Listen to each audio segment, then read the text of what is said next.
মেঘের বুঝি করল হঠাৎ মন খারাপ, সবটুকু ময়ূরপঙ্খীতে দিল মরণ কূপে ঝাঁপ। দুঃখগুলো গোল গোল ঘুরল নাগরদোলায়, মনের ভাঙা মেলায়।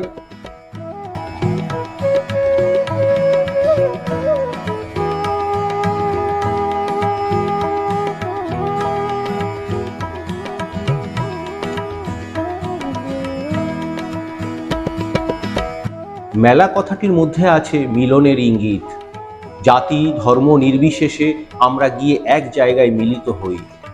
সম্মিলিত মানুষের সমাবেশকেই মেলা বলে।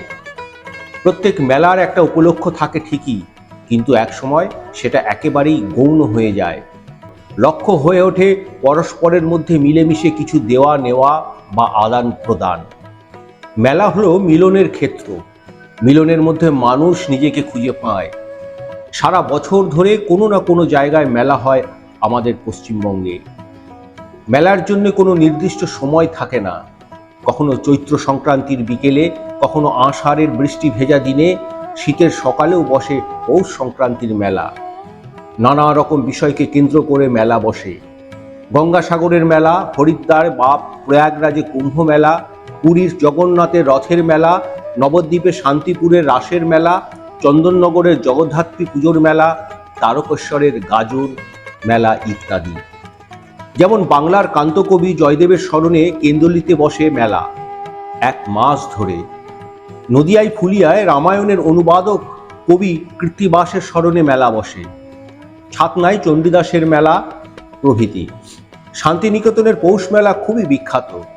মহর্ষি দেবেন্দ্রনাথ ঠাকুর 1250 বঙ্গাব্দের 7ই পৌষ ব্রাহ্ম সমাজে দীক্ষা গ্রহণ করেছিলেন। সেই ঘটনার স্মরণেই 1302 সালের 7ই পৌষ এই মেলার সূচনা হয়, যা এখনো স্বমহিমায় চলছে। বর্তমান সময়ে মেলারও নানান পরিবর্তন ঘটেছে। আধুনিক জীবন নগর কেন্দ্রিক হওয়ায় শহরে প্রচলিত হয়েছে বাণিজ্য মেলা, শিল্প মেলা, বই মেলা, খাদ্য মেলা, সংস্কৃত মেলা, পর্যটন শিল্পের মেলা প্রভৃতি। আরও নানান ধরনের মেলা বসছে নিত্যদিন। মেলা মানেই প্রচুর মানুষের সমাগম, ফলে ভিড়, ঠেলাঠেলি, চেঁচামেচি, হট্টগোল, হরেক রকম বাঁশির আওয়াজ থাকবে।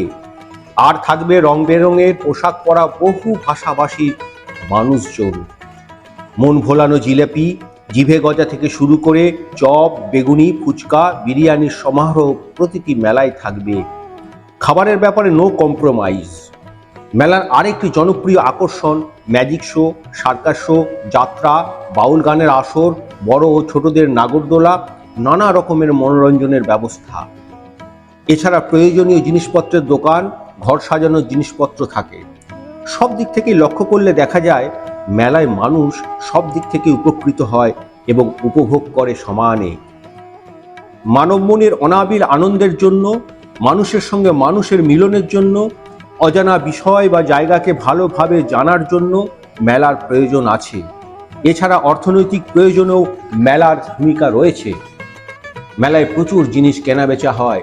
স্থানীয় মানুষজনের তৈরি জিনিস যেমন মেলায় বিক্রি হয়, তেমনি বিভিন্ন জায়গা থেকে উৎপাদিত জিনিস মেলায় বিক্রি হয়। এতে অর্থনৈতিক দিকেরও অনেকটা উন্নতি হয়। এছাড়া বিভিন্ন ধর্মীয় কারণেও মানুষ মেলায় উপস্থিত হয়। ধর্মীয় আদান প্রদানও হয় এখানে। মেলা লোক সংস্কৃতির পরিচয়বাহী। মেলায় জাতি ধর্ম নির্বিশেষে সব মানুষের আগমন ঘটে বলে এখানে মানুষ যেমন আনন্দ উপভোগ করে, তেমনি মানুষের মন থেকে সংকীর্ণ জাতিভেদ ধর্মভেদ দূর হয়। মানুষ একত্রে মিলিত হয়। মেলা হলো সৃজনশীলতার একটি ক্ষেত্র। এখান থেকে অনেক শিল্পীর জন্ম হয়।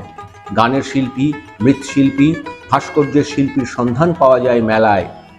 বহু অখ্যাত গ্রাম খ্যাতির আলো পায়। মেলার হট্টগোলে সাধারণ জীবনযাত্রায় কিছুটা অসুবিধা হয় ঠিকই, কিন্তু সেটা বাদ দিলে লাভের পাল্লাই থাকে বেশি। তাই যুগ যুগ ধরে মেলা বসে চলেছে, আর যুগ যুগ ধরেই চলবে। মেলার আক্ষরিক অর্থ মিলন, যা আমাদের সাংস্কৃতিক ধারাকে আজও নানাভাবে সমৃদ্ধ করে চলেছে। এটি এমন একটি জায়গা যেখানে বিনোদন বা বাণিজ্যিক কার্যক্রমের জন্য বহু মানুষ জমায়েত হয়। মেলায় প্রচুর অস্থায়ী দোকান বাজার দেখতে পাওয়া যায়, যেখানে মানুষ ক্রয় বিক্রয়ের জন্য জড়ো হয়। মেলার প্রাথমিক উদ্দেশ্যই হলো বাণিজ্যের প্রচার। শুধু তাই নয়, মেলা হলো বাংলার ঐতিহ্যের ধারক বাহক, যেখানে সকল ধর্মের মানুষের সাংস্কৃতিক সমন্বয় ঘটে। মিলনের আকুতি থেকেই মেলার সৃষ্টি। ধরা বাঁধা দৈনন্দিনতা থেকে মুক্ত হয়ে সম্প্রীতির সূত্র ধরে পরস্পরের হাত ধরা, আনন্দকে ভাগ করে নেওয়া মেলার মূল কথা। বাংলাদেশের শ্যামল সবুজ জলহাওয়ায় বেড়ে ওঠা মানুষ এমনিতেই অনুভূতি প্রবণ। তাই এদেশের সংস্কৃতির সঙ্গে মেলার যোগও অত্যন্ত প্রাচীনকাল থেকে। ধর্ম, লোকাচার ইত্যাদিকে কেন্দ্র করে, কখনো বা সমাজ জীবনের নানা ঘটনাকে কেন্দ্র করে বাংলায় মেলার বিস্তার ঘটেছে। বাংলার মানুষ অসংখ্য লোক ও দেবতার পুজো করে। বছরের বিভিন্ন তিথিতে নির্দিষ্ট দেবতার পুজোকে উপলক্ষ করে বাঙালি উৎসবে মাতে। সেই সব দেবদেবীর মধ্যে মা শীতলা, মা চণ্ডী, সত্যপীর, মা মনসা কত কিছুই আছে। আর এই উৎসবের অঙ্গ হিসেবেই মেলার আয়োজন হয়। যত বেশি নগর সভ্যতার বিকাশ ঘটছে, ততই মেলার নতুন নতুন আঙ্গিক সৃষ্টি হচ্ছে। সরকারিভাবে কোনো এলাকার জীবন ও সংস্কৃতিকে তুলে ধরার জন্য মেলার আয়োজন হচ্ছে এখন। 21 শতকের শহর জীবনে সবই প্রয়োজন ভিত্তিক। তাই মানুষের জীবনযাপন এবং মানসিক চাহিদার সঙ্গে সঙ্গতি রেখে এখানে অনুষ্ঠিত হচ্ছে বই মেলা, লিটল ম্যাগাজিন মেলা, নাট্য মেলা, সরস মেলা ইত্যাদি।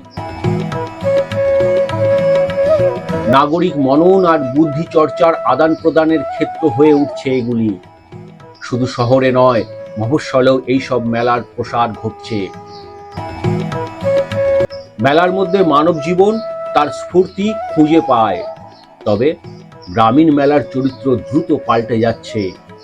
সংস্কৃতির বদলের ফলে এই পাল্টে যাওয়া খুবই স্বাভাবিক।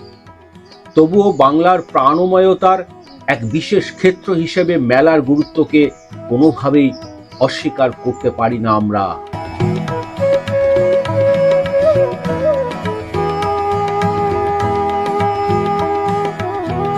বিশৃঙ্খলা ভরা পৃথিবীতে মেলা হলো একমাত্র প্রশান্তির জায়গা। মেলা শুধুমাত্র সংস্কৃতির উদযাপন নয়, বৈচিত্র্য উদযাপন। মেলা ইন্দ্রিয়ের জন্য একটি উৎসব, আত্মার জন্য একটি কার্নিভাল। সীমানা এবং মতাদর্শ দ্বারা বিভক্ত বিশ্বে মেলাই একমাত্র আমাদের সবাইকে এক জায়গায় একত্রিত করে।